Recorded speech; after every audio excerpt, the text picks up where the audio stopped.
محمد وآل محمد صلوات.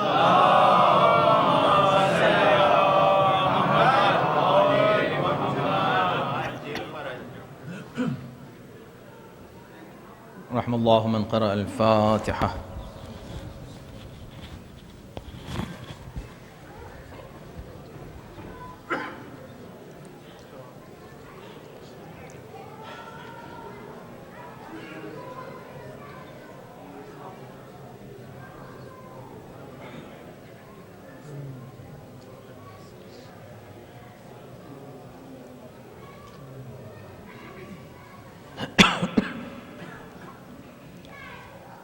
أعوذ بالله السميع العليم من الشيطان اللعين الرجيم. بسم الله الرحمن الرحيم.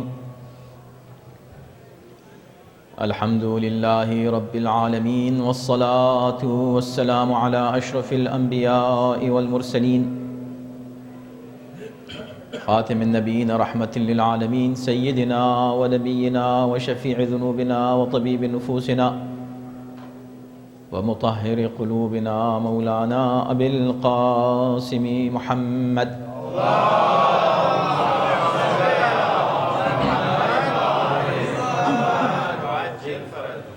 وآله الطيبين الطاهرين المعصومين المظلومين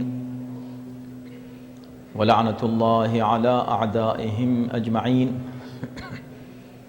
من الآن إلى يوم الدين. أما بعد فقد قال الله سبحانه تبارك وتعالى في كتابه الكريم وهو أصدق القائلين وقوله الحق. بسم الله الرحمن الرحيم. ألف لام ميم ذلك الكتاب لا ريب فيه هدى للمتقين. صلوات.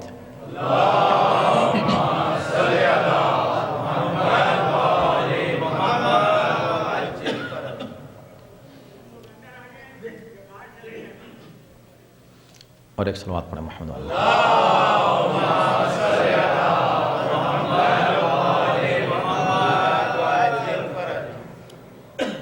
عزیزان گرامی، ہماری زندگی میں قرآن کی جو اہمیت ہے وہ اس بات سے واضح ہے کہ ہم اہل بیت کی پیروی اور محبت کا دم بھرتے ہیں. یہ محبت ہی، یہ اہل بیت سے تمسک، اہل بیت سے ہمارا رابطہ، یہ خود اس بات کی دلیل ہے کہ اصل میں قرآن سے ہمارا رابطہ ہے.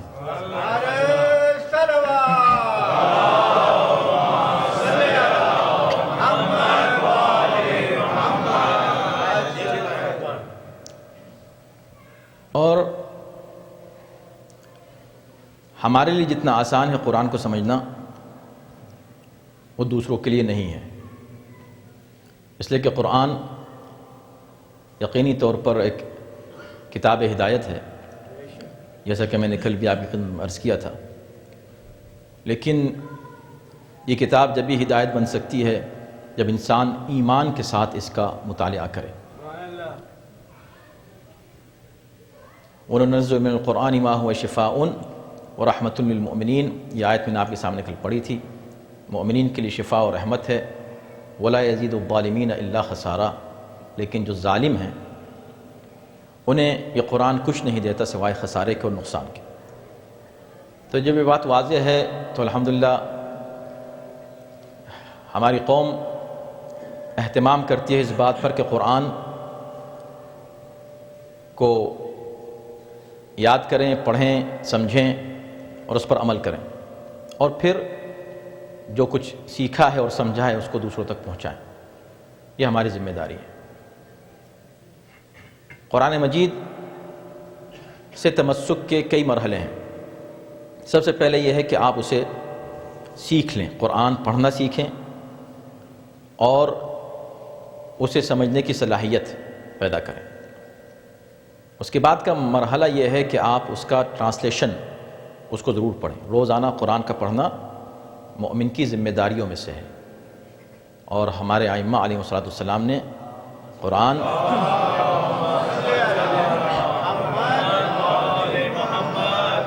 کی تلاوت کی تاکید کی ہے، روزانہ قرآن پڑھنے کی۔ اور میں انشاءاللہ آپ کی خدمت میں عرض کروں گا کہ کس انداز سے آپ روزانہ قرآن کی تلاوت کریں، لیکن یہ حکم ہے کہ کم سے کم جتنا آپ پڑھ سکتے ہیں وہ ضرور پڑھیں، جیسے خود قرآن نے کہا ہے فَقْرَؤُوا مَا تَيَسَّرَ مِنَ الْقُرْآنِ۔ کوئی نہ کہے کہ میں بیزی ہوں، میرے پاس وقت نہیں ہے۔ سورہ مزمل میں اللہ نے فرمایا کہ عَلِمَ أَن سَيَكُونُ مِنْكُمْ مَرْضَىٰ، اللہ کو معلوم تھا کہ ہو سکتا تم میں کوئی بیمار ہو، یا کوئی ہو سکتا ہے سفر کرے اللہ کی راہ میں، جہاد کے لیے بھی سفر کرے، کسی بھی کام کے لیے سفر کرے، بیزی ہوگا، مصروف ہوگا، تو اس کے باوجود بھی تم یہ بہانہ مت بنانا کہ بیمار ہیں یا سفر پر ہیں۔ فَقْرَؤُوا مَا تَيَسَّرَ مِنَ الْقُرْآنِ، اس حالت میں بھی جتنا ہو سکے اتنا قرآن ضرور پڑھیں۔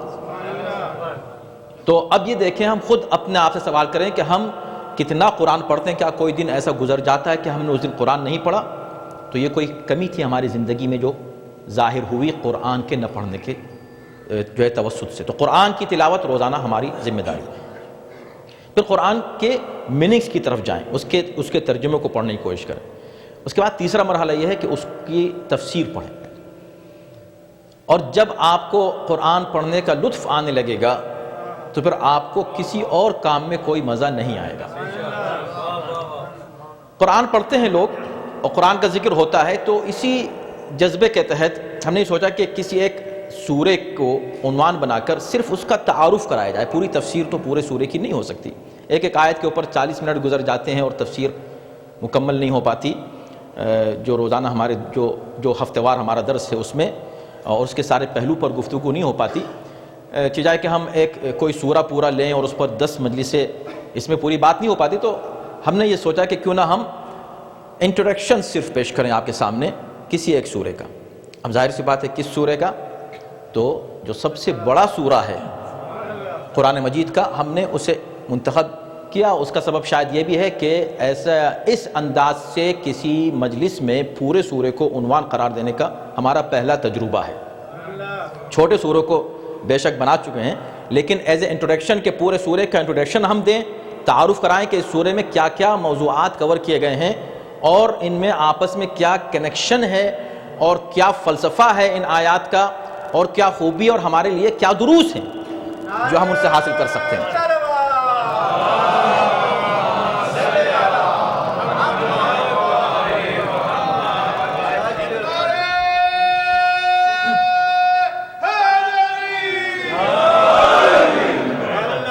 تاکہ اگر یہ انشاءاللہ یہ تجربہ کامیاب ہو تو پھر اس کے بعد کسی اور جگہ جہاں پر اشرا پڑھا جائے تو دوسرے سورے کو اس کا عنوان قرار دیا جائے، پھر تیسرے سورے کو، اس طرح جب بھی جتنا موقع ملے، اور یہ تقاریر انشاءاللہ محفوظ رہیں گی، اس سے بھی مربوط ہو جائے گی ایک تقریر دوسری تقریر سے، اور ایک اشرہ دوسرے اشرے سے۔ تو بہرکیف اس کا آغاز ہم نے اس ادارے سے کیا ہے، سورہ بقرہ۔ ایک اور سبب ہے سورہ بقرہ کے انتخاب کا کہ پیغمبر اسلام کے پاس ایک شخص آیا اور آ کر کہا، یا رسول اللہ، قرآن مجید کے اتنے سورے ہیں، ان میں سب سے اہم سورہ کون سا ہے؟ آپ نے فرمایا سب سے اہم سورہ پورے قرآن میں سورہ بقرہ ہے۔ سب سے اہم سورہ سورہ بقرہ ہے۔ اس نے کہا اس سورہ بقرہ کی سب سے اہم آیت کون سی ہے؟ فرمایا آیت الکرسی ہے۔ تو جو ہے نا، انشاءاللہ اس پر گفتگو ہوگی، اور جب ہم آیت الکرسی پر پہنچیں گے انشاءاللہ وقت ملے گا تو آپ کی خدمت میں عرض کریں گے کہ کیا اہمیت ہے۔ سورہ بقرہ سب سے اہم سورہ قرار دیا پیغمبر اسلام نے۔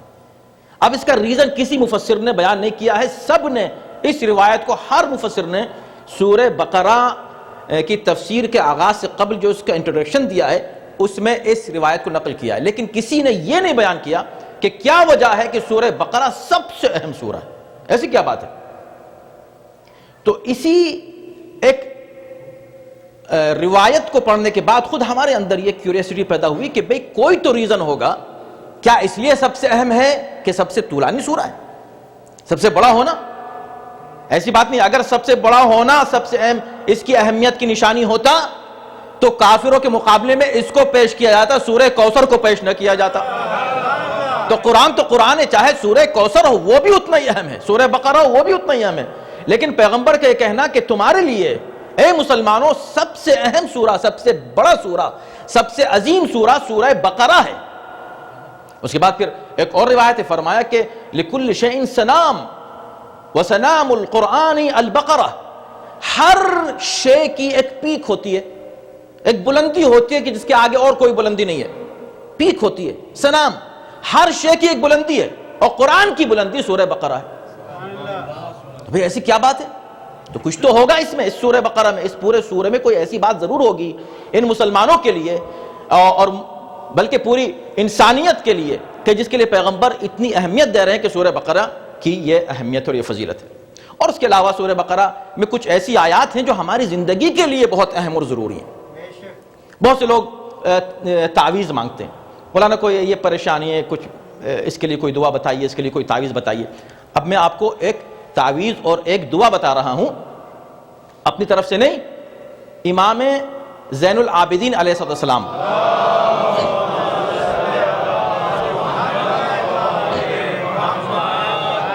اور آپ یہ دیکھیں کتنا آسان نسخہ ہے جو امام نے بتایا، اس نسخے کو لے کے چلیں، آپ دیکھیں کتنا فائدہ ہے۔ فرمایا کہ جو شخص سورہ بقرہ کی شروع کی آیات، امام کی جو روایت ہے اس کے اندر ہے 4 آیات، حالانکہ وہ آیات شروع کی 5 ہیں، اس لیے کہ الف لام میم کو غالباً امام نے پہلی آیت میں شمار فرمایا ہے، یعنی 2 آیتوں کو ایک، 4 شروع کی آیات اولئک هم المفلحون تک جو مؤمنین کے تعلق سے 5 آیتیں ہیں شروع میں، الف لام میم کو اگر ایک آیت مانا جائے، یہ 5 آیات شروع کی، اور آیت الکرسی 2 آیتوں کے ساتھ، یعنی ہم فیہا خالدون کے ساتھ، اور سورہ بقرہ کی آخری 2 آیتیں آمن الرسول سے لے کر آخر تک، جو ان آیات کی شروع کی آیات، بیچ کی آیت الکرسی 3 اور 2 آخری، یعنی سب 10 آیتیں ہیں۔ جو شخص ان آیتوں کی تلاوت کرے وہ اپنی زندگی میں کبھی ایسی چیز نہیں دیکھے گا جو اس کو پسند نہ ہو۔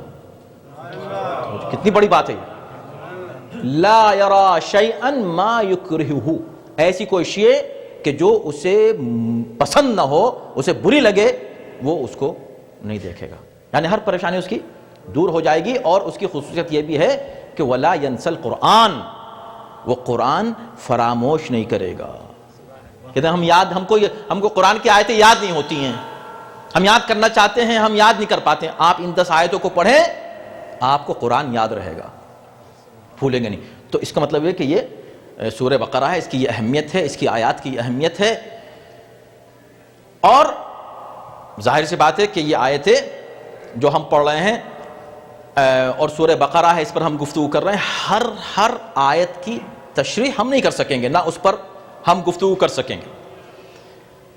ہم صرف یہ کریں گے کہ یہ دیکھیں کہ کن کن موضوعات کو کور کیا گیا ہے اس سورے میں، اور کس خوبی کے ساتھ، کیا اسلوب ہے، کیا اسٹائل ہے، کیا انداز ہے۔ اس میں پھر آپ یہ بھی کر سکتے ہیں کہ اگر چاہیں تو نوٹس بھی آپ لوگ لے سکتے ہیں، اور ہماری تقاریر کا بہت بڑا حصہ ایسا ہوگا جس میں خود آپ کو ہوم ورک بھی کرنا ہوگا بعد میں، اور یہ اچھی بات ہے نا۔ صلوات بھیجیں محمد علیہ۔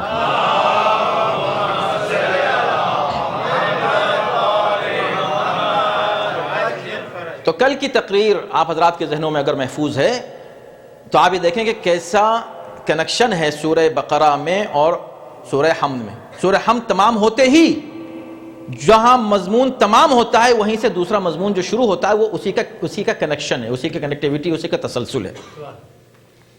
اہدنا الصراط المستقیم صراط الذین انعمت علیہم غیر المغضوب علیہم ولا الضالین۔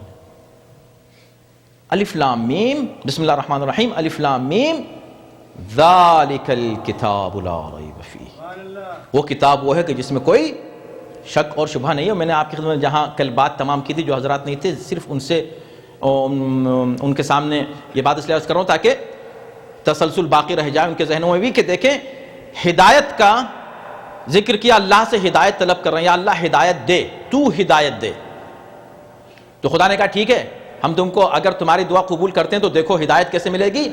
ذالک الکتاب لا ریب فیہ ھدی للمتقین، یہ کتاب ہے مگر ہدایت ہے کس کے لیے؟ متقین کے لیے. تو تم اللہ سے جو دعا مانگ رہے ہو روز اہدنا الصراط المستقیم، تم کو ہدایت اس صورت میں مل سکتی ہے کہ تم متقی بن جاؤ. اور متقی بننے کی صورت کیا ہے؟ اسی سورہ کا اختتام سورہ حمد کا، اس کی ایک ہی صورت ہے کہ تم متقی کیسے بنو گے. انہوں نے کہا تقوی. تقوی کا مطلب صرف یہ نہیں ہے جو آپ عام طور پر سنتے ہیں کہ تقوی کا مطلب بہت ہی نمازیں پڑھ رہے ہیں تو متقی ہیں. تقوی کا مطلب یہ ہے کہ ہر اس کام کو ترک کرو جو اللہ کی ناراضگی کا سبب ہے. یہ تقوی ہے، اور یہ کوئی مشکل کام نہیں ہے، یہ آسان کام ہے.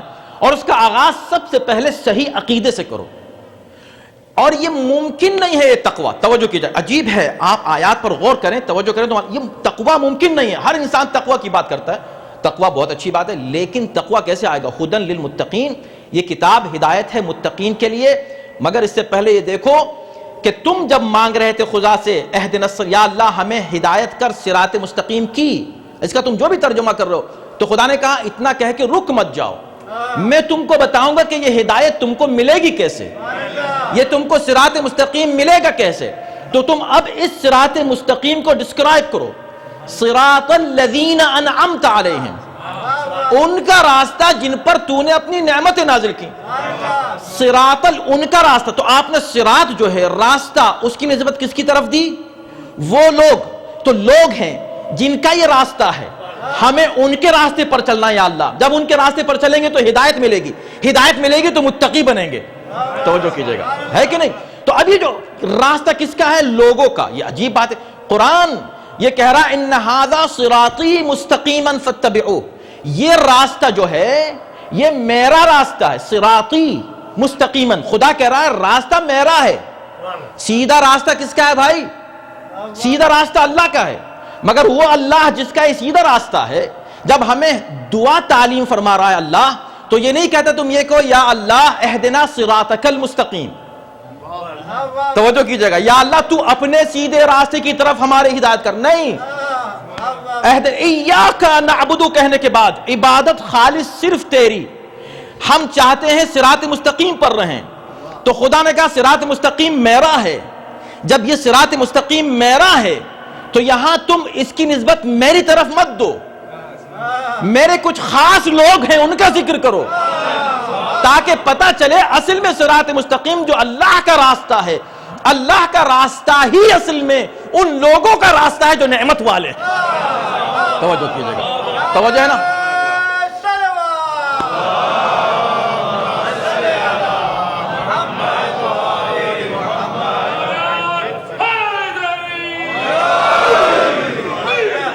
تو کیا متقی ہو گئے؟ متقی ہو گئے. چلے ہم نے سیدھا راستے کا جو ہے مطالبہ کیا اللہ سے. اللہ نے کہا سیدھا راستہ ہے تو میرا، مگر جب تم مجھ سے مانگو تو اس کی نسبت میری طرف مت دو، میرے خاص بندوں کی طرف نسبت دے کے مجھ سے کہو یا اللہ ہمیں ان کے راستے پر چلا، جو نیک لوگ ہیں، جو تیرے منتخب ہیں، جن پر تیری نعمتیں نازل ہوئی، ان کا راستہ.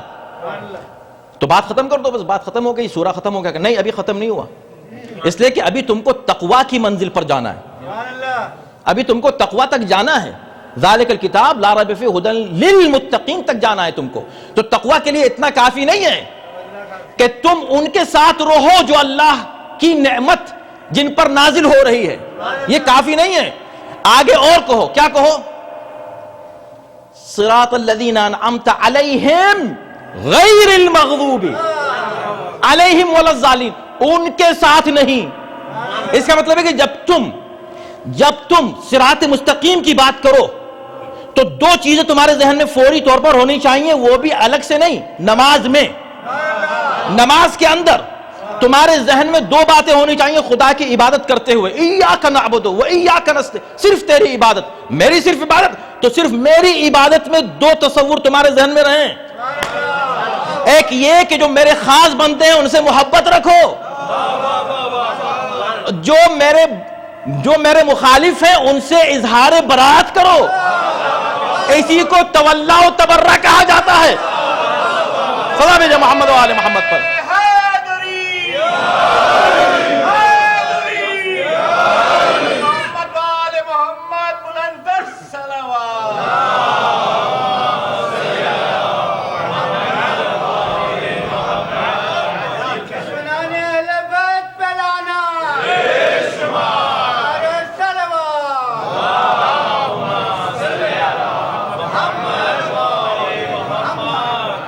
اب آپ سورہ حمد کی آیات کا لطف لیں. دیکھیں آپ یہ وہ آیتیں جو آپ روز پڑھتے ہیں, کتنی بار پڑھتے ہیں, لیکن کبھی غور کیا کیا کہہ رہے ہیں آپ؟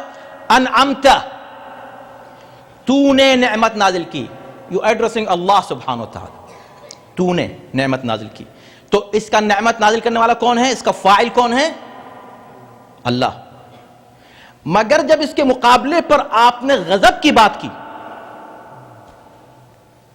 تو یہ نہیں کہا غیر الذین غضبت علیہم, حالانکہ یہ صیغہ قرآن میں کئی جگہ استعمال ہوا ہے, وغضب اللہ علیہم. یہ آیات چونکہ وقت کم ہے اور میں اتنی تفصیل میں نہیں جا سکتا تو ہلکے سے جلدی سے ریفرنسز دے رہا ہوں. تو آیات متعدد آیات ہیں جس میں غضب اللہ یعنی غضب کی نسبت اللہ کی طرف کی گئی, اس کا فاعل خدا ہے, مگر یہاں پر فاعل نہیں ہے. مغضوب علیہم یعنی سبجیکٹیو نہیں ہے, یہ آبجیکٹیو ہے. اس کو اس انداز سے پیش کیا گیا ہے کہ یا اللہ جن پر تو نے نعمتیں نازل کی ہم ان کے راستے پر چلیں, مگر جن پر غضب ہوا ہے ان کا راستہ ہمیں نہیں چاہیے. یہ نہیں کہا کہ جن پر تو نے غضب کیا ہے. بھئی جب نعمت تو کر رہا ہے تو غضب بھی تیرا ہی ہونا چاہیے ان پر. جن سے ہم نفرت کریں, کہا نہیں, اب یہاں تم صیغے کو چینج کرو, یہاں چینج کر دو. انعمت علی, تو تیری نعمت, مگر غضب کس کا؟ انون. بتا دیجئے اس میں کس کا غضب ہے؟ انہوں نے کہا اللہ ہی کا ہے, اٹ از نون. اگر اللہ کا ہے تو جب دوسری آیتوں میں اللہ اپنے غضب کو اپنی طرف نسبت دے رہا ہے تو یہاں کیوں نہیں دے رہا ہے؟ اور بیلنس جملوں کا تو جب ہی ہوتا نا, الیکوینس اور فصاحت تو جب ہی سامنے آتی نا. انعمت علیہم غضبت علیہم, دو جملے ہوتے نا برابر, کا نہیں. اب بات یہ ہے کہ دیکھو انعمت علیہم جب کہہ دیا ایاک نعبد الحمدللہ رب العالمین سے سٹارٹ کرو, اللہ کا ذکر ہوا, ذکر ہوتے ہوتے ہوتے اللہ نے کہا نہیں میرا ذکر کافی نہیں ہے, اب میرے خاص بندوں کا ذکر کرو. انعمت علیہم کا بھی ذکر, اچھا ہم نے اس کا بھی ذکر کر دیا, انعمت علیہم ہو گیا. کہا اب اس کے بعد جو ذکر کرو گے تو صرف تنہا میرا نہیں کرو گے, ان کے ساتھ انعمت علیہم کا بھی ذکر ہوگا. تو اب مغضوب علیہم اس لیے کہا کہ چھوٹے سے لفظ میں زیادہ مفہوم دینا تھا, یعنی یا اللہ ہم ان کے راستے پر نہیں چلنا چاہتے جن پر تیرا اور انعمت علیہم کا غضب نازل ہوا. بات سمجھ آ رہی؟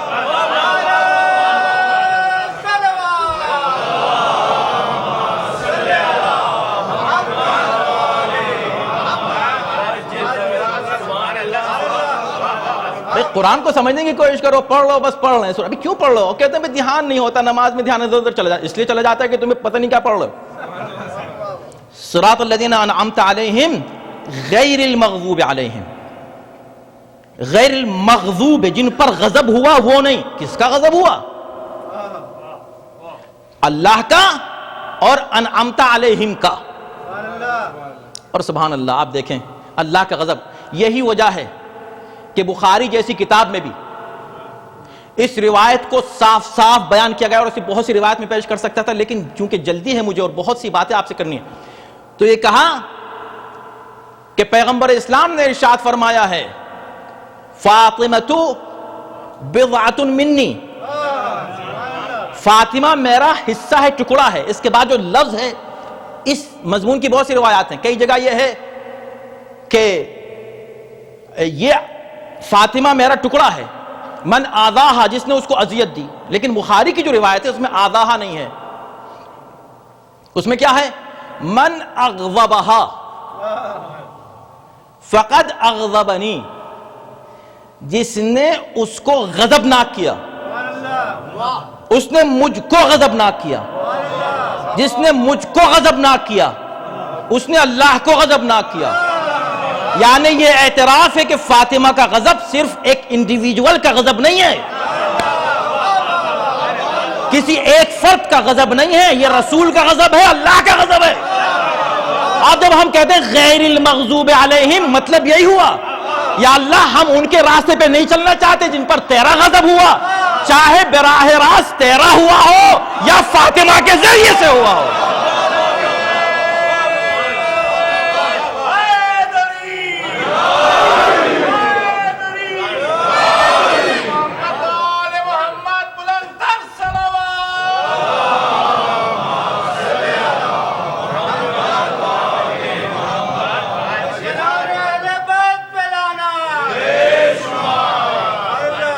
کیا بیوٹی ہے آپ دیکھیں.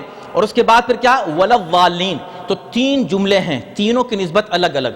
کیا قرآن ہے, اللہ اکبر. آپ توجہ کیجئے, 3 انعمت علیہم, نعمت کی نسبت اللہ کی طرف. مغضوب علیہم فاعل یہاں پر معلوم نہیں, اسی کو مجہول کہتے ہیں, فعل مجہول, اور وہ فعل معروف. پھر ضالین, وہ لوگ جو گمراہ ہیں. اب یہاں بالکل بدل گیا, نہ خدا کی طرف اور نہ ہی اس کو مجہول چھوڑا کہ انون, بلکہ ان کی طرف جو گمراہ ہوئے. وَلَضَّالِّينَ, ان کے راستے پر بھی نہیں جو گمراہ ہوئے. اب یہ گمراہ کون ہوئے؟ اللہ نے نہیں کیا. مغضوب علیہم کے بعد ضالین, وہ تو ان پر غضب ہوا, غضب ان کے اوپر آیا, مگر یہ کیا ہوئے؟ یہ خود گمراہ ہوئے. تو نسبت گمراہی خود ان کے فاعل اس کا کون ہے؟ خود ہیں گمراہ ہونے والے. کیوں؟ دیکھیں حسن اور بیوٹی اور تسلسل آیات کا. تو اس کا مطلب یہ ہوا کہ قرآن یہ کہنا چاہ رہا ہے کہ دیکھو تم جب اللہ کا ذکر کرو, الحمد سے شروع کرو, اس کے بعد پھر تم اللہ کی عبادت کا ذکر کرو, ایاک نعبد و ایاک نستعین, پھر کہو اہدنا الصراط المستقیم. تو خدا کہے گا صراط المستقیم کیا ہے؟ جب تم کو بتائے کہ یہ ہے تو اس کے بعد تم یہ کہو کہ یا اللہ نعمت والے یہ لوگ ہیں, یہ وہ لوگ ہیں جن پر غضب ہوا. اب ضالین کون ہیں؟ ضالین وہ ہیں کہ جو ان کی پیروی کریں, جو مغضوب علیہم. عجیب پہلو آ رہا ہے, خدا کی قسم اگر پہنچا دیا میں نے, آخر تک جو لوگ بیٹھے ہیں اس پہ غور کریں, توجہ کریں. کیا کمال ہے قرآن کا, کیا عظمت ہے قرآن کی. یعنی ضالین کون ہیں؟ ضالین پر, ضالین مغضوب علیہم میں نہیں ہے. مغضوب علیہم ایک الگ کیٹیگری ہے, ضالین الگ کیٹیگری ہے. یہ دو کیوں بنائیں؟ اس لیے کہ مغضوب علیہم کبھی واپس نہیں آ سکتا, ضالین واپس آ سکتے ہیں. مغضوب علیہم وہ لوگ ہیں جو براہ راست انعمت علیہم کے دشمن ہوں. ضالین وہ ہیں جو ان کی پیروی کریں. اسی لیے پیغمبر نے آخری وقت میں یہ کہا تھا, یہ بھی تمام معتبر کتابوں میں موجود ہے انکلوڈنگ بخاری, 6 جگہ بخاری میں یہ ہے کہ بھئی آتونی بکتف و دوات, ایک قلم اور دوات لے آؤ. اکتب لکم کتابا لن تضلوا بعدی ابدا. وہی لفظ جو قرآن نے استعمال کیا ضالین کا, اس کا روٹ ورڈ کیا ہے؟ اسی کو جب آپ ورب کی شکل میں کہیں, فعل کی شکل میں, تو یہ کہا جائے گا جو پیغمبر نے کہا کہ لاؤ میں لکھ دوں تاکہ تم کبھی اس کے بعد کبھی گمراہ نہ ہو, کبھی گمراہ نہ ہو. ضالین میں تم کبھی شمار نہیں ہوگے. اگر میں یہ لکھ دوں اور تم اس کو فالو کر لو, کبھی تم ضالین نہیں ہوگے. کیوں؟ اس لیے کہ تم پھر مغضوب علیہم سے الگ ہو کر انعمت علیہم کی طرف آ جاؤ گے. تو ضالین وہ لوگ ہیں جو انعمت علیہم کو چھوڑیں, مغضوب علیہم کی پیروی کریں, وہ ہو گئے ضالین. پیغمبر ان سے بچانا چاہ رہے ہیں, مگر قدرت آپ ذرا دیکھیں کیا ہے ہسٹری اور تاریخ, کہ فوراً اسی موقع پر کوئی کھڑے ہو کے کہتا ہے ان کی بات مت سنو. تو اب 2 باتیں ہو گئیں. میں اس سے زیادہ نہیں عرض کرنا چاہتا, اس لیے کہ باقی جو کچھ اس نے کہا وہ آپ کو پتا ہے, مگر میرا موضوع یہ ہے کہ جب کھڑے ہو کے اس نے گستاخی کی تو بخاری نے لکھا کہ اسی وقت جو لوگ وہاں موجود تھے ان میں اختلاف ہو گیا. ایک نے کہا دے دو, ایک نے کہا مت دو. یعنی ایک نے کہا جو نبی کہہ رہے ہیں وہ کرو,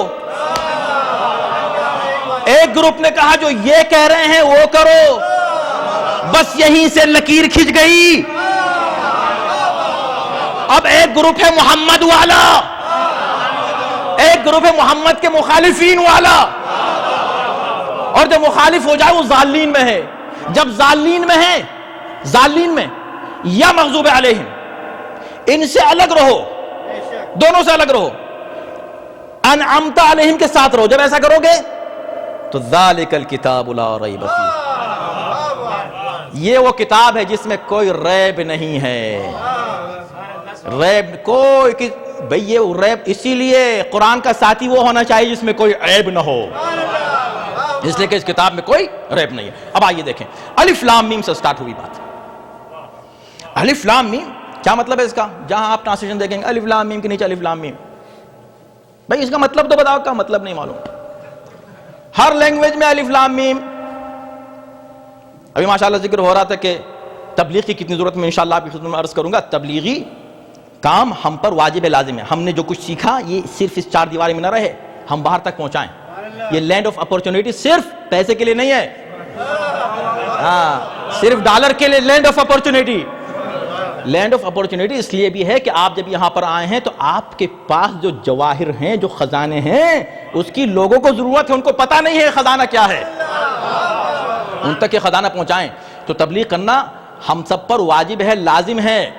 جتنا بھی ہو سکے, جو شخص بھی جتنا کر سکتا ہے پیغام اہل بیت کو دوسروں تک پہنچائے. اب آپ نے کہا چلے ہم ایسا کرتے ہیں کہ قرآن کی کاپیز لیتے ہیں اور لوگوں کو دیتے ہیں. جو ہو رہا نا تبلیغ کا سلسلہ, دعویٰ کا سلسلہ. ایک صاحب کو دیا کہ ابھی یہ پڑھو قرآن. اس نے اٹھایا, پہلا پیج اس نے کھولا. اسٹارٹ تو پہلے پیج سے کرے گا نا, الف لام میم. اس نے کہا دیکھیں کیا مطلب ہے اس کا ٹرانسلیشن الف لام میم, what does this mean? کہا nobody knows. اچھا تو تمہاری کتاب میں ایسی چیزیں جو nobody knows, اس نے بند کر کے رکھ دیا. آپ نے کہا نہیں آگے تو پڑھو بھائی, تم نے پہلے جملہ تم پڑھو تو پتہ چلے گا تمہیں. یہ تو صرف پہلا ایک لفظ تھا جو nobody knows, لیکن تم کو پتہ چلے گا آگے. اس نے کہا چلو دوسرا پڑھتے ہیں. ذالک الکتاب لا ریب فیہ, یہ وہ کتاب ہے جس میں کوئی شک نہیں ہے, ڈاؤٹ نہیں ہے. اچھا ٹھیک ہے دیکھتے ہیں, ڈاؤٹ نہیں. ہدن للمتقین, مگر یہ ہدایت ہے صرف متقین کے لیے. اس نے کہا بھائی میں مسلمان تو ہوا نہیں ہوں,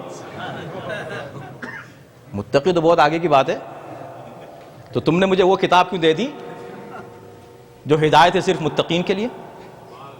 وہ کتاب دو جو ہمارے لیول کی کتاب ہو, جو ہمارے لیے ہدایت ہو. یہ تو متقین کی ہدایت کی بات ہے بھیا, رکھو اپنے پاس رکھو اس کتاب کو. صحیح ہے. اب آپ کو کیا سمجھائیں گے الف لام میم کا مطلب کیوں نہیں ہے؟ اب میں چونکہ جلدی بھی گزرنا چاہتا ہوں لیکن جتنا ہو سکے گا آپ کی خدمت میں عرض کروں گا. الف لام میم صرف اسی پر اگر گفتگو ہو تو 1 گھنٹہ ناکافی ہے. اس کا جو مفاہیم ہے, لیکن سمپل مفہوم جو ہم تسلسل سے بات کر رہے ہیں سورہ ہم سے کنیکٹ کر کے, آپ سوچیں انعمت علیہم, تو وہاں بتا دیا کہ دیکھو جو انعمت علیہم ہے, یہ 2 چیزیں بھی ذہن میں رکھنا کہ تمہیں ان کے دشمنوں سے الگ رہنا ہے, اور ان لوگوں سے بھی جو ان کے دشمنوں کے پیرو ہیں ان سے بھی ہوشیار رہنا. ٹھیک ہے, سمجھ میں آگئی بات. کہ اگر تم سے کوئی بحث کرے نا کہ انعمت علیہم ٹھیک ہے ہم دعا, مگر اتنی بھی کیا ضرورت ہے انعمت علیہم کی, ہمارے لیے تو کتاب کافی ہے, ہمارے لیے تو کتاب کافی ہے. تو خدا نے کہا اچھا تو سورہ ہم ختم کرنے کے بعد فوراً پہلا لفظ وہ کہو جس کے معنی تمہیں معلوم نہیں. جب تم کو پتا ہی نہیں تو وہ جو چیز تم کو معلوم ہی نہیں وہ کافی کیسے ہو جائے گی؟ توجہ کیجئے گا.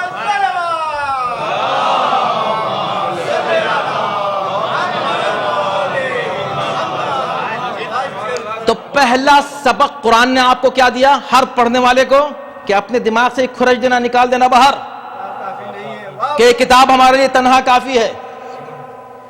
تمہیں ضرورت ہے قرآن کو سمجھنے کی, اس لیے کہ پہلا لفظ تم نہیں سمجھے تو آگے کیا سمجھو گے؟ الف لام میم. اب اس میں فواتح سور میں تقریباً 29 سورے جو ہیں, 29 سورے, ان میں شروع میں حروف مقطع آئے ہیں. اس طرح کے حروف جو جس حروف ہیں, الفاظ نہیں ہیں. عجیب بات ہے, لوگوں نے کہا, بڑے بڑے مفسرین, کہ یہ راز ہے, یہ راز کی باتیں ہیں. اور میں اب اس کی تشریح میں نہیں جاؤں گا بہت زیادہ, حالانکہ خود بہت دلچسپ مضمون ہے, لیکن جلدی سے کہ دیکھیں یہ راز کی باتیں ہیں. اس حد تک اس کو راز سمجھا کہ لوگوں نے کہا کہ ہو سکتا ہے اس کے حروف کو ملا کے ہم کچھ دیکھیں تو کوئی راز کی بات سامنے آئے. تو بہت بڑے مفسر ہیں علامہ رازی, انہوں نے کہا کہ چلیں ہم سیٹ کرتے ہیں حروف کو. کافی محنت کی, محنت کرنے کے بعد بہت ایک اچھا جملہ انہوں نے بنایا. آخر میں کہا کہ بھیا یہ راز کی بات ہے. کیا ہے؟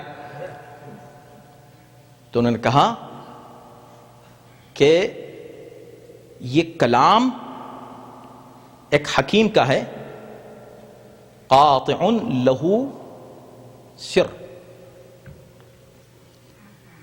ایک ایسا کلام ہے کہ جس کا کوئی جو سربستہ راز ہے، سیکرٹ ہے. تو یہ جملہ بنا لہو سر، سربستہ راز. کہا بھائی ہم اب آگے اس پہ سوچ نہیں سکتے. ایک صاحب نے کہا کہ بھائی اللہ میں راضی کیوں نہیں سوچ سکتے، اس راز کو تو نکالنے کی کوشش کرو کہ وہ راز کیا ہے. بے شک یہ اس حکیم کا کلام ہے کہ جس کا ایک جو راز ہے، مگر وہ راز کیا ہے. پھر ایک جملہ بنا. بہت لوگوں نے جملے بنانے کی کوشش کی، اس سے بہتر، پھر سب نے اعتراف کیا اس سے بہتر جملہ، ان کو اگر آپ کنیکٹ کریں، جو حروف مقطعات ہر جگہ یوز ہوئے ہیں ان سب کو ایک جگہ لائیں مکررات کو حذف کرنے کے بعد، تو یہ جملہ بنتا ہے. اس سے بہتر کوئی جملہ نہیں ہے. صراط علی حق نمسکہ.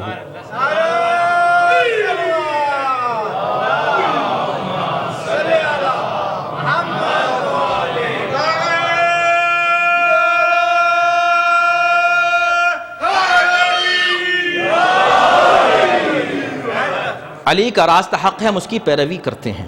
علی کا راستہ حق ہے. یا اس کو اور اگر بدلنا چاہیں تو یہ بن سکتے ہیں کہ صراط حق علی نمسکہ. علی ہی اصل میں حق کا راستہ ہے، ہم ان سے وابستہ ہیں. جس طرح بھی بناؤ گے تو اس میں سارے حروف آ گئے. اور عجیب بات ہے، اب یہ سب چیزیں اگر سر ہے، اگر راز ہے، تو یہی سمجھ لو کہ بھئی ان کو سب کو جب جمع کیا 29 سوروں کے شروع میں الف لام میم، الف لام را، الف لام میم صاد، کاف ہا یا عین صاد، ان سب کو جب جمع کیا تو اس میں سب کتنے حروف بنے، سب کے سب ان کو پہلے یہ دیکھا کہ یہ جتنے سوروں میں 29 میں آئے ہیں سامنے شروع میں الگ الگ کمبینیشنز آئے ہیں. ان کمبینیشنز میں کئی ہیں جو دہرائے گئے ہیں. مثلا الف لام میم جو ہے 5 جگہ آیا ہے، الف لام میم را 6 مرتبہ آیا، الف لام میم صاد. اس طرح مختلف بار بار ان سب کو اگر آپ حذف کریں، جو مکررات ہیں، جو ریپیٹیشن، ان کو ہٹائیں تو کتنے بنتے ہیں سب کمبینیشنز؟ 14. اچھا یہ تو اتفاق کی بات ہے بھئی، یہ تو اتفاق، چلو مان لیا اتفاق کی بات ہے. اب یہ دیکھو کہ سب جتنے حروف ہیں، لیٹرز 28 لیٹرز ہیں عربی کے، اس میں کتنے لیٹرز سب اس میں یوز ہوئے ہیں مکررات کو حذف کر کے، تو پتہ چلا 14. اب سمجھ کوئی بات ہے؟ نہیں یہ بھی اتفاق ہے، چلو ٹھیک ہے یہ بھی اتفاق ہے. اب یہ دیکھو کہ جہاں جہاں یہ کمبینیشنز آئے ہیں سورہ کے شروع میں، اس کے بعد کس بات کا ذکر ہے ہر جگہ کا؟ قرآن کا. الف لام میم ذالک الکتاب یاسین والقرآن الحکیم. تو جہاں جہاں پر آپ ان کمبینیشن کو دیکھیں گے وہاں فوراً قرآن کا ذکر ہے. تو بھئی یہ تو ماننا پڑے گا کہ جو بھی ہے یہ الف لام میم را، یہ اشارہ کسی ایسے کی طرف ہے جو قرآن کا ساتھی ہے. کبھی قرآن اس سے الگ نہیں ہوتا، وہ قرآن سے الگ نہیں ہوتا.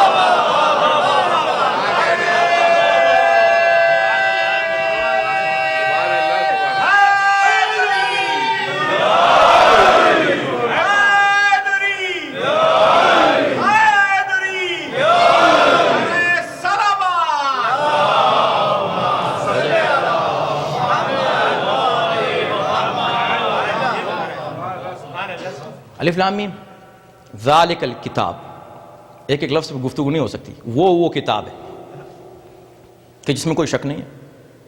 ہدی للمتقین، متقین کے لیے ہدایت ہے. اب میں نے جو آپ کو مثال دی تھی آپ اس کو سمجھا سکتے ہیں. میرے بھائی پڑھو تم، یہ بات صحیح ہے، یہ شروع میں کہا گیا ہے کہ یہ ہدایت ہے متقین کے لیے، لیکن اسی سورہ میں یہ بھی کہا گیا ہے کہ ہدی للناس شہر رمضان الذی انزل فیہ القرآن ہدی للناس وبینات من الہدی والفرقان. تو یہ ہدی للناس ہے. وہ کہے گا کیا بات کر رہے ہیں آپ، ہدی للناس ہے کہ ہدی للمتقین ہے؟ تمہارے قرآن میں کنٹرڈکشن ہے کیا؟ کہا نہیں بھائی کنٹرڈکشن نہیں ہے. دیکھو یہ جو ہے شروع ہی میں بتا دیا گیا ہے کہ جو پیغام آنے والا ہے، ایسے بھی ہو سکتا ہے کوئی اس کو قبول کرے کوئی اس کو ریجیکٹ کرے، it is up to you. لیکن امتحان جب ہوتا ہے، ٹیسٹ ہوتا ہے، اس کا نتیجہ آتا ہے سامنے. نتیجہ اس کا کیا ہے کہ ہدی للمتقین ہے. ایز اے ریزلٹ ہدی للمتقین ہے، لیکن انیشیلی کیا ہے؟ ہدی للناس ہے. یعنی ایز اے پیغام, ایز اے رسالت, is a message, it is for everybody, سب کے لیے, ہر انسان کے لیے میسج ہے, مگر اس میسج کو قبول وہ کریں گے جو متقی ہوں گے. تو ایسا مطلب, اس کا مطلب یہ نہیں کہ یہ صرف متقین پڑھیں اس کو, یا قرآن صرف متقین کے لیے نہیں, اس کو یوں کہیں کہ ہے سب کے لیے, مانیں گے صرف وہ جو متقی ہوں گے. اگر بات سمجھ میں نہ آئے تو جو قرآن کا ساتھی ہے اس کی بھی یہی صفت ہے, وہ مولا ہے پوری کائنات کے لیے, مگر اس کو امام الکائنات نہیں کہتے, اس کو امام المتقین کہتے ہیں, اس لیے کہ امام سب کے لیے ہے, مانیں گے صرف وہ جو متقی ہوں.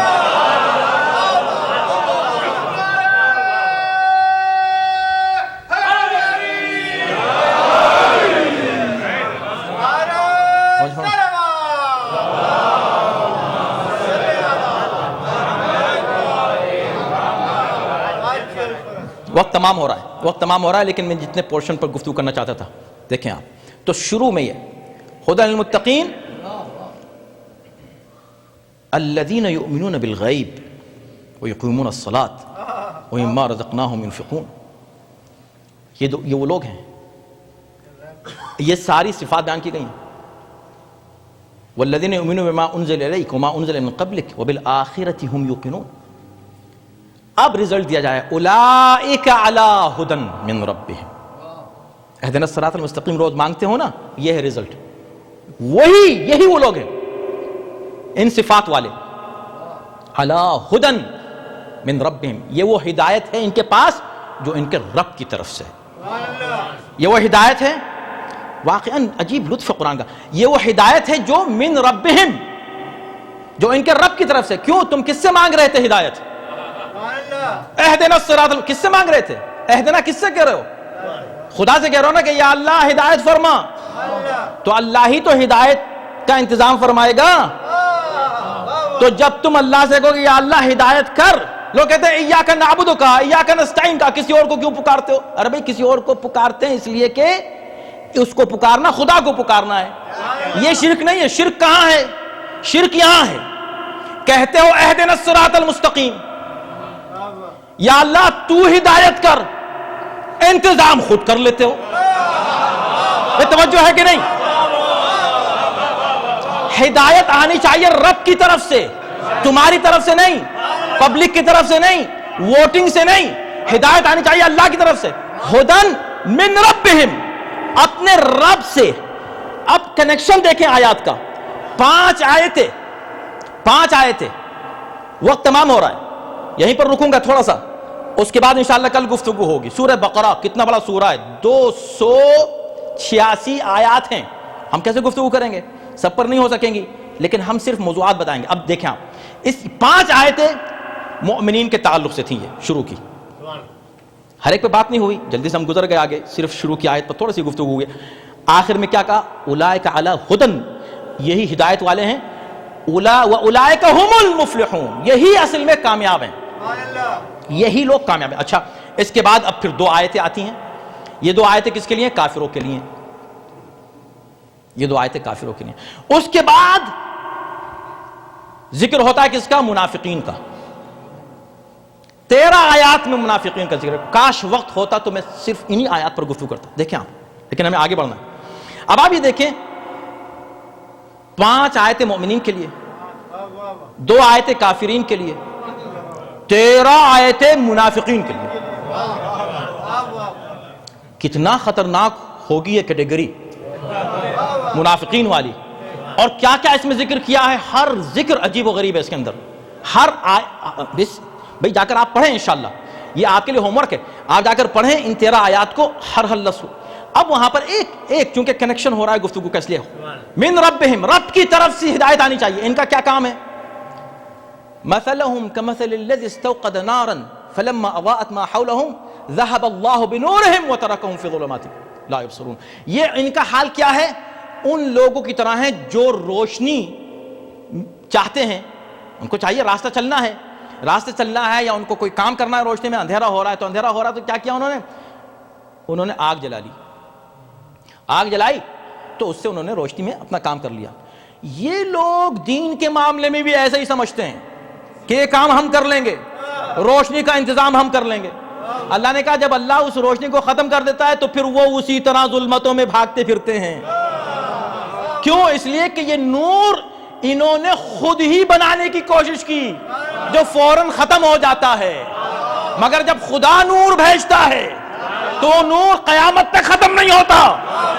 یہاں بھی آپ کی گائیڈنس کا ذمہ دار ہے وہ نور، اور یہاں سے لے کر آخرت تک وہاں تک یہ نور کام آئے گا۔ روشنی ہی روشنی ہو، قبر میں روشنی، برزخ میں روشنی، قیامت میں روشنی، ہر جگہ روشنی کی، نور کی ضرورت ہے۔ مگر وہ نور تم خود بنانے کی کوشش کرو گے تو اس کیٹیگری میں چلے جاؤ گے، لیکن اگر نور اس کا مانو گے جو اس نے بنایا ہے تو تم مومن کی کیٹیگری میں رہو گے۔ بات تمام ہوئی۔ تو یہ 20 آیتیں، 20 آیتوں میں 3 طرح کے انسانوں کا ذکر ہوا۔ یہ سورہ بقرہ۔ سورہ بقرہ کیوں اتنا اہم ہے؟ اس لیے کہ اس سورہ بقرہ میں عالم انسانیت کی تمام مشکلات کا حل موجود ہے۔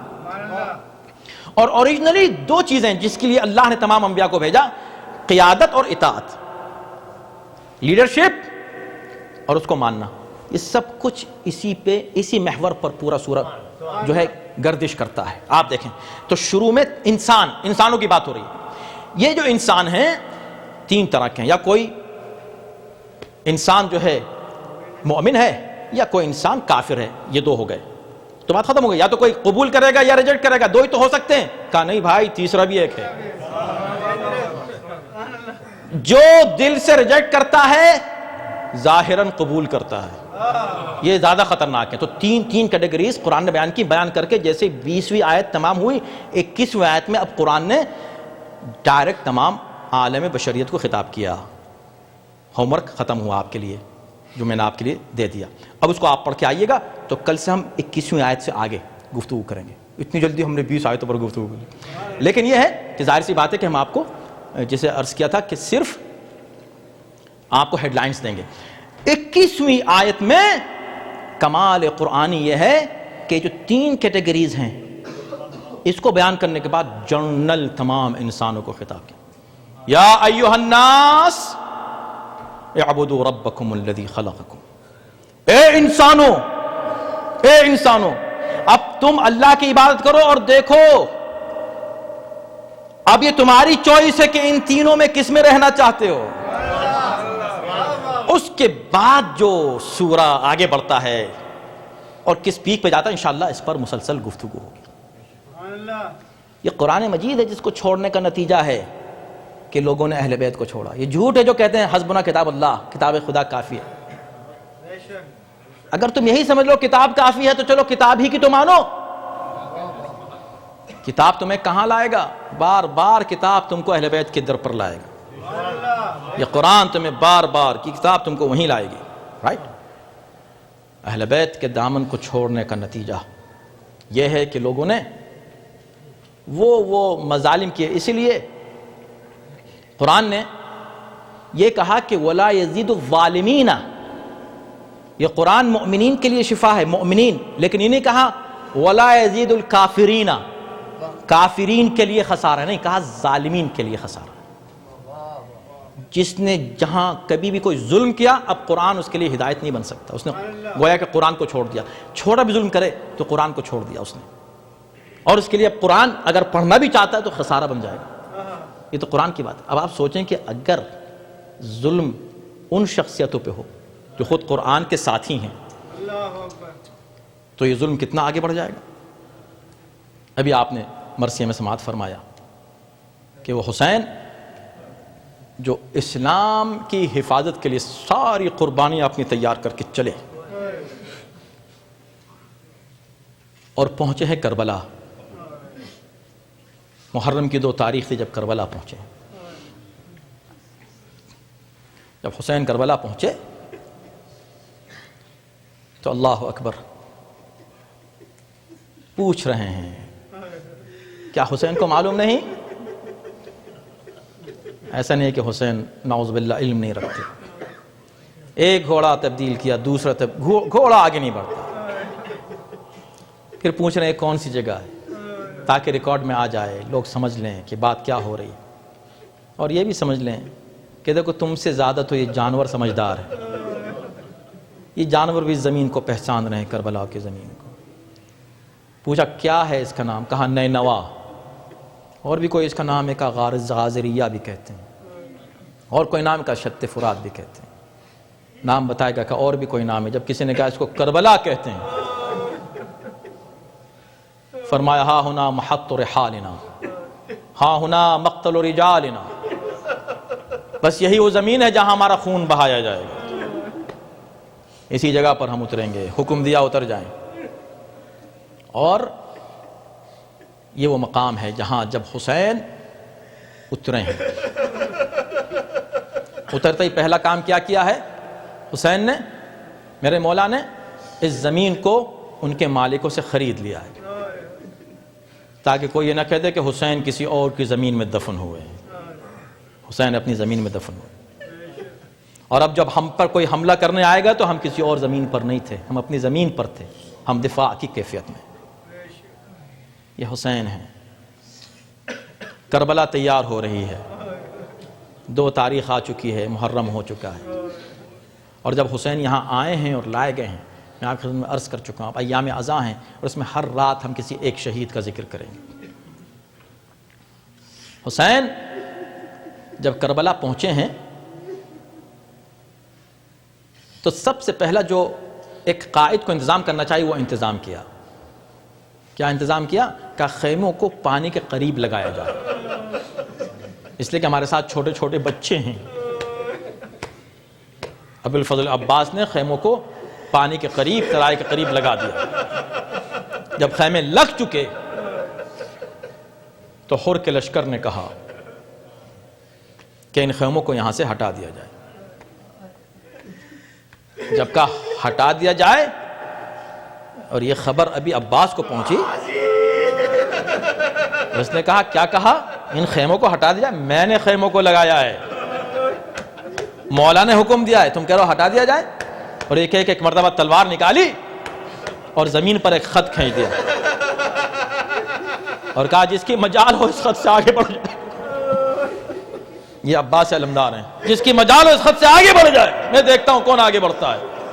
حسین نے جب اس منظر کو دیکھا، وہ حسین جو ہر موقع پر عباس کو روکتے آئے، ہر موقع پر عباس کو روکتے آئے، اب جو دیکھا جلال عباس کا، حسین اگر آگے بڑھتے اور آگے بڑھ کر شانے پہ ہاتھ رکھ دیتے، عباس سر جھکا لیتے، مگر حسین نے کہا اب میں کیسے اپنے غازی کو روکوں؟ ایک مرتبہ فوراً خیمے کی طرف آئے۔ زینب میں بہت بار عباس کو روک چکا ہوں، اب یہ ایک ایسی منزل میں چاہتا ہوں تم میری مدد کرو۔ کہا بھائی کیا چاہتے ہو؟ کہا عباس سے کہو خیمے یہاں سے ہٹا لیے جائیں۔ عباس سے کہا جائے کہ خیمے یہاں سے ہٹا لیے جائیں۔ زینب نے عباس کو بلایا، وہ عباس جو اس لکیر کے سامنے کھڑے ہوئے ہیں جو کھینچی ہے اور دشمن کی طرف غیظ کی نظر سے دیکھ رہے ہیں، اس کیفیت میں جیسے ہی سنا کہ بہن نے بلایا ہے، سب کچھ بھول گئے، سر جھکا کے آئے، شہزادی خیریت تو ہے؟ اس غلام کو کیوں آواز دی ہے؟ کہا بھیا میں نے سنا دشمن چاہتا ہے کہ خیموں کو ہٹا لیا جائے۔ کہاں شہزادی، یہ کیسے ہو سکتا ہے؟ مجال اس کی ہٹا دے، اس کی خواہش پوری نہیں ہوگی، آپ فکر نہ کریں۔ کہا نہیں، اس کی خواہش تو پوری نہ ہو، لیکن تمہاری بہن کی ایک خواہش ہے۔ کہا شہزادی کیا حکم ہے؟ کہا بھائی تمہارے بھائی کی مرضی یہ ہے تمہارے آقا کی کہ خیمے ہٹا لیے جائیں، اس لیے کہ ہو سکتا ہے اسی موضوع پہ جنگ ہو جائے، ہم جنگ کا آغاز نہیں کرنا چاہتے۔ حسین کا مشن مظلومیت کا مشن ہے، خیموں کو ہٹا لو میرے بھائی۔ شہزادی یہ آپ کہہ رہی ہیں؟ ہاں میں کہہ رہا ہوں۔ آقا کیا اس سے راضی ہیں؟ ہاں آقا اس سے راضی ہیں۔ سر کو جھکا لیا، آتے ہیں، اب وہ اپنے سپاہیوں کو حکم نہیں دیتے، سب سے پہلے خود اپنے اس ہاتھ سے، جس ہاتھ سے وہ خیمے وہاں پر نصب کیے تھے، اپنے ہاتھ سے خیمے ہٹاتے ہیں اور روتے جاتے ہیں، خیمے ہٹاتے روتے جاتے۔ عجب اطاعت ہے عباس کی، اللہ اکبر۔ ہاں عزادارو، یہ کربلا ہے، کربلا کا تذکرہ ہے، بس اس ذکر میں ہمیں بہت کچھ تذکرے کرنے ہیں۔ جب حسین آئے ہیں کربلا، اس جگہ آئے ہیں، اور یہ خیمے ہٹائے گئے. یہ سارے حالات کب پیدا ہوئے؟ کن حالات میں ہوئے؟ کہ جب حر نے راستہ روکا ہے. اس لیے جب اب ذکر آئے تو میں حر کا تذکرہ کر دیتا ہوں چند جملوں میں، تاکہ گفتگو کو طول بھی نہ ہو، آپ ماتم بھی کر سکیں. حر نے ہی تو روکا تھا راستہ. یہ جو 2 محرم کو حسین پہنچے ہیں، کیسے پہنچے کربلا؟ حسین تو کہہ رہے تھے مجھے واپس جانے دو، مگر حر نے کہا نہیں، آپ کو یہاں آنا. اور جب حر نے راستہ روکا ہے تو کس انداز سے روکا وہ بھی آپ کی نظروں میں ہے. لجام فرس پہ ہاتھ رکھ دیا. یہ بڑی گستاخی مانی جاتی تھی کربلا. کربلا میں جو یہ پہلا واقعہ ہوا ہے حسین کے ساتھ گستاخی کا، وہ حر نے کیا تھا. گستاخی ہے. جیسے ہی ہاتھ رکھا ہے تو حر کی طرف حسین نے دیکھے ایک عجیب جملہ کہا ثقلت کا امک، تیری ماں تیرے ماتم میں بیٹھے. یہ جملہ بھی بہت بڑا تھا. وہ گستاخی بہت بڑی تھی بے شک، لیکن یہ جملہ اس سے کہیں زیادہ بڑا تھا. اور اس جملے کا جواب ممکن نہیں کہ کوئی بہادر ہو اور اس جملے کا جواب نہ دے. ایسا نہیں ہو سکتا تھا. اور معروف بہادر تھا عرب کا حر. اس نے جیسے ہی جملہ سنا لرز گیا. مگر حسین کا مقصد اسے تکلیف پہنچانا نہیں تھا. حسین کا مقصد انتقام لینا نہیں تھا. حسین کا مقصد یہ تھا کہ وہ جو محبت اہل بیت کی دبی ہوئی چنگاری ہے، وہ جس پر زنگ لگ چکا ہے، وہ ذرا ابھر کے سامنے آ جائے. حسین اس مقصد میں کامیاب ہو گئے. اس لیے کہ اب حر نے جیسے یہ سنا، اس نے جواب دینا چاہا جیسے جواب دیا جاتا ہے. فوراً اس نے غور کیا کہ میں کس کو جواب دے رہا ہوں. انہوں نے میری ماں کو کہا. فوراً ایک جملہ ضرور کہا، حسین تم نے میری ماں کو تو کہہ دیا، مگر میں کیا کروں؟ میں تمہاری ماں کو نہیں کہہ سکتا، جن کا نام بغیر وضو کے بھی نہیں لیا جا سکتا. میرا دل کہتا ہے یہیں پر شہزادی نے آواز دی، حر ہمارا اتنا احترام کرتے ہو، ہمارے لال کو ذبح کرنے کے لیے آ گئے ہو. بس شہزادی کی محبت نے بچا لیا حر کو. میں ہمیشہ یہ پیغام اس موقع پر دیتا ہوں حسینی جتنے ہیں، حسین کے ماننے والے، ان کو کہ بھئی دیکھو اپنے بچوں کی تربیت محبت اہل بیت پہ کرو. اگر کہیں قدم ڈگمگا گئے واپس آئیں گے، یہ محبت واپس لے آئے گی. جیسے یہ کہا حر نے، حسین نے کہا اچھا تو تم نے میری ماں کا احترام کیا. حر نے کہا ہم پانی کی ضرورت تھی. راستے میں جب اس سے پہلے آ رہے تھے اور ابھی شط فرات تک نہیں پہنچے تھے، حسین نے پانی پلا دیا تھا. اور اس کے بعد کبھی حسین نے اس پانی کا ذکر نہیں کیا. حسین کے بچوں نے بھی نہیں کیا. پیاسے رہے لیکن کبھی نہیں کہا ہم نے تم کو پانی دیا تھا. یہ حسین کربلا میں اپنی مظلومیت کے ساتھ ساتھ اخلاقی دروس بھی دے رہے ہیں. جب ہم احسان کسی پہ کرتے ہیں اس احسان کو جتاتے نہیں ہیں. بس عزادارو، آپ کی زحمت تمام کروں گا چند جملوں میں تاکہ وقت پر مجلس تمام ہو جائے. وقت گزرتا گیا. 2 تاریخ آئی تھی، تیسری آئی، چوتھی آئی، 5ویں آئی، 10 تاریخ آتی ہے. اب یہ 10 کی جب رات آتی ہے، اس موقع پر یہ جو جملہ حر نے کہا تھا، اس کے اثرات اپنی پیک پہ پہنچ جاتے ہیں. رات کا وقت ہے اور ٹہل رہے ہو اور اس ٹہلنے میں اس کے بھائی نے ایک مرتبہ اس پریشانی کو دیکھا، اس بے چینی کو دیکھا. بھیا اتنے بہادر ہو کے چند لوگ ہیں، 72 تو کہا جاتا ہے. اس 72 میں تو علی اصغر کو بھی شامل کرتے ہیں، اس میں تو مسلم نے اوسجہ کو شامل کیا ہے. ایسے لوگوں سے اتنا آپ گھبرا رہے ہیں؟ کوئی جواب نہیں دیا. گھبرا نہیں رہا ہوں، پھر کیا بات ہے؟ اتنا پریشان میں نے آپ کو زندگی میں کبھی نہیں دیکھا. ہاتھ پکڑا کہ میرے ساتھ آؤ، میں تم کو بتاؤں کہ میری پریشانی کیا ہے. اور یہ کہہ کے ایک مقام پر جا کر رک گئے. کہا کیا بات ہے، کیا کہنا چاہتے ہو؟ کہ بس میں یہاں تم کو لے کر آیا ہوں، میرا جواب یہاں تم کو مل جائے گا. کہا کیا ہے جواب؟ کہا غور سے سنو کیا آوازیں آ رہی ہیں. خیام حسینی سے بچوں کے رونے کی آواز آ رہی تھی، آلاتش کی صدایں آ رہی تھی. بھیا تمہیں معلوم ہے جب حسین کے پاس پانی تھا انہی بچوں کا پانی ہمیں پلا دیا تھا. جب عباس نے خیمے نصب کیے تو ہم نے خیمے ہٹوا دیے تھے. دیکھا آج ہم ہیں ذمہ دار ان کی پیاس کے. یہ آل رسول ہیں. مجھے یہ احساس ہو رہا ہے کہ یہ بچے پیاسے، ہم اس کے ذمہ دار ہیں، ہم کیا کریں؟ کہ بھائی ان آوازوں نے تو میرے دل کو بھی ہلا دیا. یہ آل رسول ہیں اور پیاس سے تڑپ رہے ہیں، جانور پانی پیے اور پیغمبر کی اولاد پیاس سے تڑپتی رہے. کیا کریں؟ کہا کوئی سمجھ نہیں آتا، چلو چلتے ہیں حسین کی بارگاہ میں۔ کہا جانا تو چاہتا ہوں مگر اتنا شرمندہ ہوں، مجھے نہیں معلوم حسین معاف کریں گے کہ نہیں کریں گے۔ بھائی نے کہا اچھا تو تم نے حسین کو ابھی شاید پہچانا نہیں، کریم ابن کریم ہے، چلو ہم ساتھ چلتے ہیں۔ دونوں بھائی اور بیٹا بھی شامل ہوا اور غلام بھی شامل ہوا۔ صبح ہوتے ہوتے حسین کی طرف روانہ ہوئے۔ جیسے ہی ادھر سے قافلہ چلا، صبح عاشور ہے، حسین نے ایک مرتبہ اپنے ساتھی سے کہا ساتھیو میرا ایک مہمان آ رہا ہے، اس کا استقبال کرنا ہے، چلو اس کے استقبال کے لیے چلو۔ اصحاب کو بھیجنے لگے۔ ایک مرتبہ کہا عباس بھیا تم بھی جاؤ، اس لیے کہ میرے مہمان کا بھائی بھی ساتھ میں آ رہا ہے۔ پھر فوراً فرمایا علی اکبر بیٹا تم بھی جاؤ، اس لیے کہ میرے مہمان کا بیٹا بھی آ رہا ہے۔ اور اس کے بعد حسین نے کہا میں بھی چلتا ہوں، اس لیے کہ اپنے مہمان کا استقبال میں خود کروں گا۔ جیسے حر نے ان تمام کیفیتوں کو دیکھا اور پتہ چلا کہ حسین آئے ہیں، گھوڑے سے زمین پر اپنے آپ کو گرا دیا، حسین کے قدموں میں سر کو رکھ دیا۔ مولا جب تک آپ مجھے معاف نہیں کریں گے یہ سر اٹھاؤں گا نہیں۔ حسین نے سر کو اٹھایا، سینے سے لگایا، اور تم کو ہم نے بھی معاف کیا، میری ماں نے بھی معاف کیا، میرے بابا نے معاف کیا، نانا نے معاف کیا، اللہ نے معاف کیا۔ معافی کی خوشخبری ملی، بس وہیں پر ہاتھوں کو جوڑ دیا، آقا اب مجھے میدان جنگ میں جانے دیجئے۔ کہا حر تم ابھی تو آئے ہو، ابھی ہمارے مہمان بنے ہو، بس دکھ یہ ہے کہ ایسی کیفیت میں مہمان بنے کہ ہم تمہیں پانی بھی نہیں پلا سکتے۔ ہاتھوں کو جوڑا، آقا بس پانی کا ذکر نہ کیجئے، اسی سے تمہیں شرمندہ ہوں، پانی پانی ہوں، مولا مجھے جانے دیجئے۔ اصرار کیا امام نے اجازت دے دی، چند قدم آگے بڑھے، واپس آ گئے۔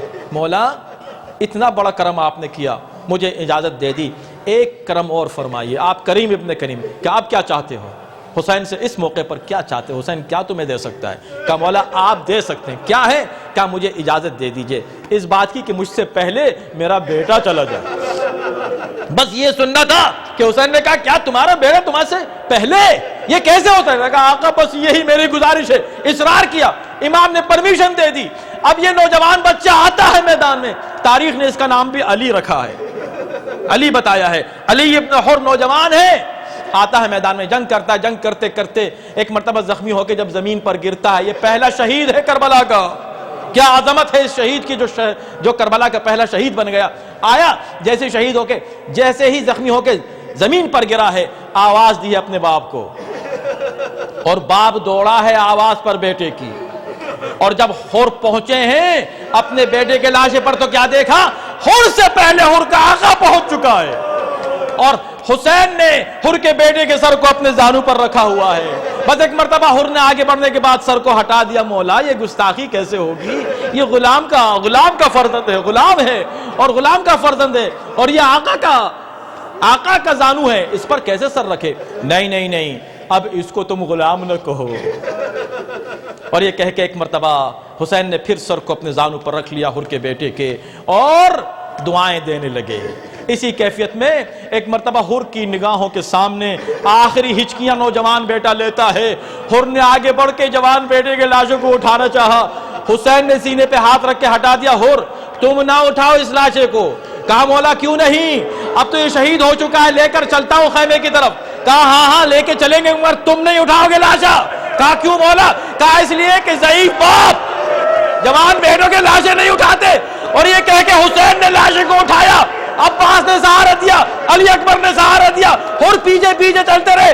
میں کہوں گا مولا حر کے بیٹے کے لاشے کے لیے اتنے لاشیں اٹھانے والے، کاش علی اکبر جب شہید ہوئے کوئی کہنے والا ہوتا اے حسین تم لاشا نہ اٹھاؤ، مگر ہائے رے بے کسی، ضعیف باپ لاشا اٹھاتا ہے، چھوٹے چھوٹے بچے ساتھ دیتے ہیں۔ وہ علی اکبر آہ کے نعرے بنے۔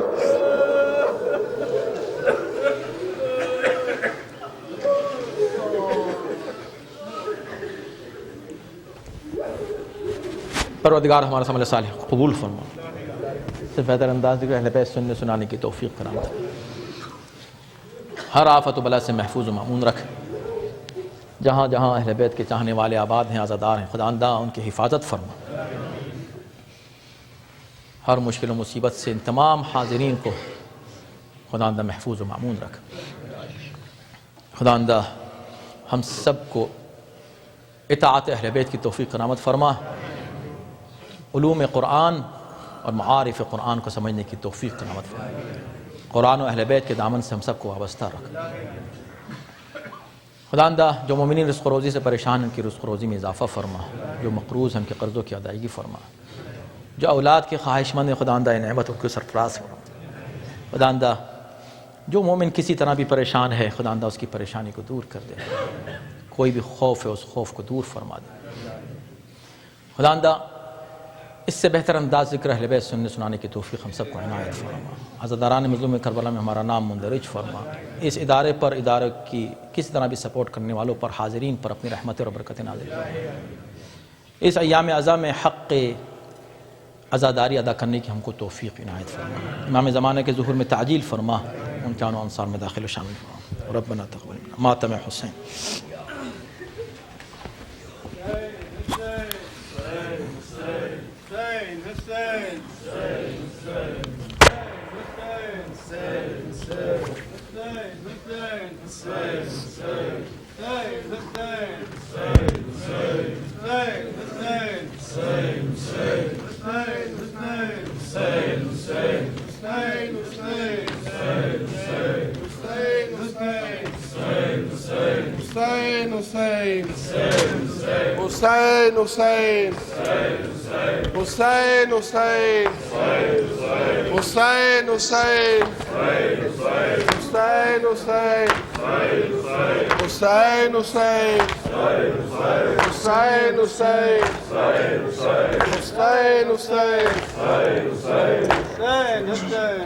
ہے میرے عباس،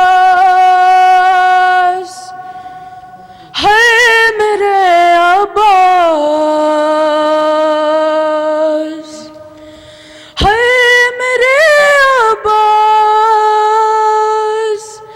ہے میرے عباس۔ جب ردا سر سے چنی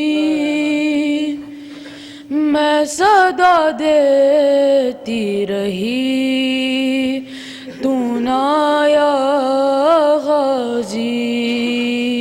جب ردا سر سے چنی میں صدا دیتی رہی، تو نہ آیا غازی۔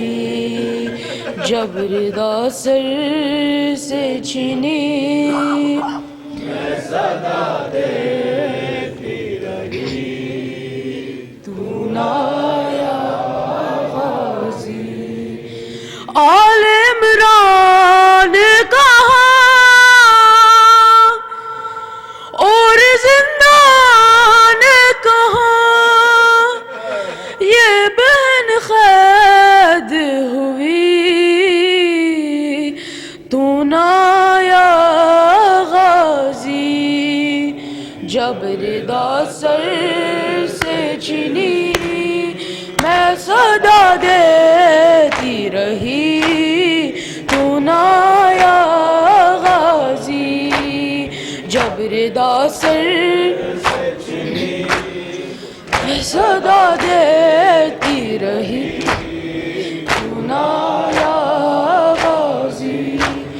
ہم کو پانی نہ ملے تیری خوشبو تو رہے، تیرے بازو نہ کٹے چاہے مشکی زاچی دے، یہ مگر ہو نہ سکا تیرے بازو ہے جدا، مجھ پہ ہے تشنا لبی، تو نہ آیا غازی۔ جب ردا سر سے چنی میں صدا دیتی رہی، تو نہ آیا غازی۔ جب ردا سر سے چنی میں صدا دیتی رہی، تو نہ آیا غازی۔ دھوپ میں تو تا شجر، تجھ سے آباد تھا گھر، ہے برہنا میرا سر، کیا نہیں تجھ کو خبر، اے علمدار وفا اس بہن کو باخدا، تجھ سے ڈھارستی بڑی تو نایا غازی، جب ردا سر سے چھنی میں صدا دیتی رہی تو نایا غازی، جب ردا سر سے چھنی میں صدا دیتی رہی تو نایا غازی، قید خانے میں خزاں جب سکینہ کو ملی، دیکھے کرتے کا کفن بچی دفنائی گئی، اس گھڑی نام تیرا صورت ناد علی بس میں دہراتی رہی تو نایا غازی، جب ردا سر سے چھنی میں صدا دیتی رہی تو نایا غازی، جب ردا سر سے چھنی میں صدا دیتی رہی تو نایا غازی، مسلم کے دلارے ہے مسلم کے دلارے، گم ہو گئے پردیس میں دو گیسو والے، مسلم کے دلارے ہے مسلم کے دلارے، ارے ظالم سے چھپے پھرتے ہیں وہ خوف کے مارے، مسلم کے دلارے ہے مسلم کے دلارے، مسلم کے دلارے ہے مسلم کے دلارے، گم ہو گئے پردیس میں دو گیسو والے، مسلم کے دلارے ہے مسلم کے دلارے، مسلم کے دلارے ہے مسلم کے دلارے، ظالم سے چھپے پھرتے ہیں وہ خوف کے مارے، مسلم کے دلارے ہے مسلم کے دلارے، مسلم کے دلارے ہے مسلم کے دلارے، یہاں ٹھوکر کھاتے ہوئے پھرتے ہیں وہ در در، گھبرا کے وہاں کہتی ہے عباس کی خواہ، لگتا ہے مصیبت میں گھرے ہیں میرے پیارے، مسلم کے دلارے ہے مسلم کے دلارے، مسلم کے دلارے ہے مسلم کے دلارے، زندان سے چھٹنے کی کہانی بھی عجب تھی، ایک بی بی نگہبان سے یہ خواب میں بولی، دو بچے میرے قید ہیں زندہ میں تمہارے، مسلم کے دلارے اے مسلم کے دلارے، مسلم کے دلارے ہے مسلم کے دلارے، کم سن ہے مسافر ہے کوئی نہیں منزل کوفے میں نظر آتے ہیں ہر موڑ پہ قاتل جائیں تو کہاں جائیں یہ زندان سے چھٹ کے مسلم کے دلارے اے مسلم کے دلارے مسلم کے دلارے ہے تھی فاطمہ زہرا کی کنیز ایک ضعیفہ رستے میں اسے مل گئے فرزند رقیہ جب اس نے کہا کون ہو جب اس نے کہا کون ہو آہستہ سے بولے مسلم کے دلارے اے مسلم کے دلارے مسلم کے دلارے اے مسلم کے دلارے لے آئی ضعیفہ انہیں گھر اپنے بچا کر رکھا انہیں اس واسطے حارس سے چھپا کر معلوم تھا وہ ڈھونڈ رہا تھا کئی دن سے مسلم کے دلارے اے مسلم کے دلارے مسلم کے دلارے ہے بچوں کا پتہ موت نے حارث کو بتایا ٹھوکر سے ستمگر نے یتیموں کو اٹھایا کہنے لگا معلوم نہ تھا گھر میں چھپے تھے مسلم کے دلارے ہے مسلم کے دلارے مسلم کے دلارے ہے مسلم کے دلارے چھوٹے سے بڑے بھائی کی زلفوں کو تھا باندھا ہر گام پہ بچوں کو لگاتے ہوئے درا وہ صبح کو لے کر چلا دریا کے کنارے مسلم کے دلارے ہے مسلم کے دلارے مسلم کے دلارے ہے مسلم کے دلارے اے میر تکلم وہ قیامت کا تھا منظر جس طرح صبح اب چلا شبیر پہ خنجر کوفے میں اسی طرح سے یہ ذبح ہوئے تھے مسلم کے دلارے ہے مسلم کے دلارے مسلم کے دلارے ہے مسلم کے دلارے مسلم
رہے گا حسین کا غم، سدا رہے گا حسین کا غم،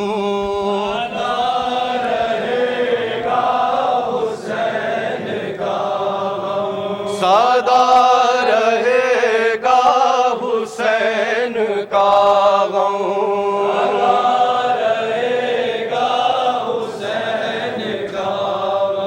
یہ شور گریا یہ شور ماتم، یہ شور گریا یہ شور ماتم، سنی ہوئی داستان پہ ہم، داستان پہ ہم، ایک بن کر